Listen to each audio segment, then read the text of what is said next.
It's time to play ball. The countdown to opening day is on, but as some of baseball's biggest stars take the field, our own Ted Reinstein is spotlighting some of the sport's lesser-known players.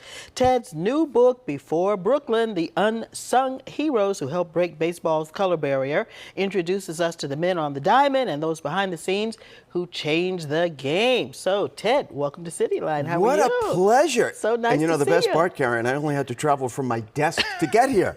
Fantastic. Let me start by asking you, what inspired you to spend 3 years researching and writing this book? So, Jackie Robinson has been a lifelong hero of mine. But over the years, having learned pretty much everything there was to know about Jackie Robinson, I came to find out, because I'm also a fan and a student of baseball history. So I love the history of the game, and I began to be fascinated by all these people whose names I didn't know, whose history I wasn't familiar with, whose achievements I had no idea existed, which is the same pretty much for everybody. Sure. And these are all the people who came before Jackie Robinson, but who were struggling to break the color barrier. They didn't know that he would do it, but it was the people who paved the way. Well, you know, many people may not realize that Jackie Robinson wasn't actually the first black player to play in the majors. That's a great point, Karen. I love to begin, when I talk about the book, I love to start with a trick question. I ask folks, after Jackie Robinson broke the color barrier in 1947, who became the second African-American Major League Baseball player? And people will think, Sam Jethro, Satchel Paige. Satchel Paige is a great guess. And I always say, the second player to play Major League Baseball as an African-American after Jackie Robinson was Jackie Robinson, because he didn't integrate baseball, he reintegrated baseball. Who was the first black player in the majors? Well, that's a good question. You know, there's actually some new research that says that this fellow named Everett Wilson, who played for Brown University, might have done it. But the one who's generally regarded as the first black major league player is Moses Fleetwood Walker, who broke in with a then major league team in Ohio called the Toledo Blue Stockings in 1884.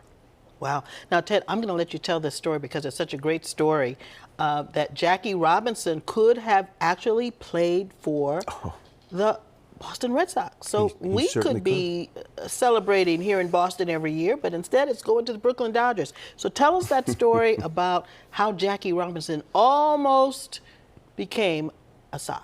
He totally could have. He totally could have.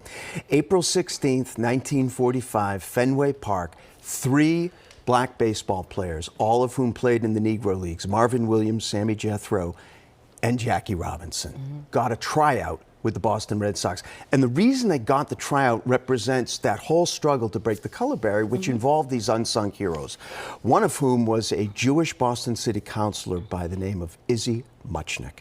And he was determined to find some way to force the Red Sox to try out some black ball players. And he succeeded. He succeeded. He collaborated with a wonderful sports writer from the Pittsburgh Courier, great black newspaper, Wendell Smith, and they found a way, which I detail in the book, but they found a little footnote in Boston's blue laws then that forced the Red Sox to hold a tryout. And they could have signed Jackie Robinson. It was a sham tryout. They had no intention. In fact, it was only 6 months after that tryout that Branch Rickey did sign Jackie Robinson, and of course, as we know, to our everlasting shame here in Boston, it was 14 more years before Tom Yawkey signed a black ball player, Pumpsie Green, in 1959. But yes, so think of this, Red Sox fans. In the late 1940s, when, by the way, the Red Sox lost the World Series in 1946 and lost a playoff to get there in 1948, they could have had on their team Ted Williams, Jackie Robinson, and Willie Mays, who they also had an opportunity to sign. Passed on him too. So I guess you could say, gee, what would we have done with Willie Mays, Ted Williams, and Jackie Robinson, but probably win a couple of more World Series. That's right. A dynasty for sure. Ted Williams is such, it's just a fascinating story, a fascinating book that you've put together. Thank you. Thank you so much for being here to tell us about it. Thanks for having me. All right, everybody. Thank you for watching, everyone. Make sure you pick up that book. It's called Before Brooklyn. You can follow us on Facebook, Instagram, and Twitter at Cityline5, and you can follow me on Twitter at Karen Holmes Ward. Have a good afternoon.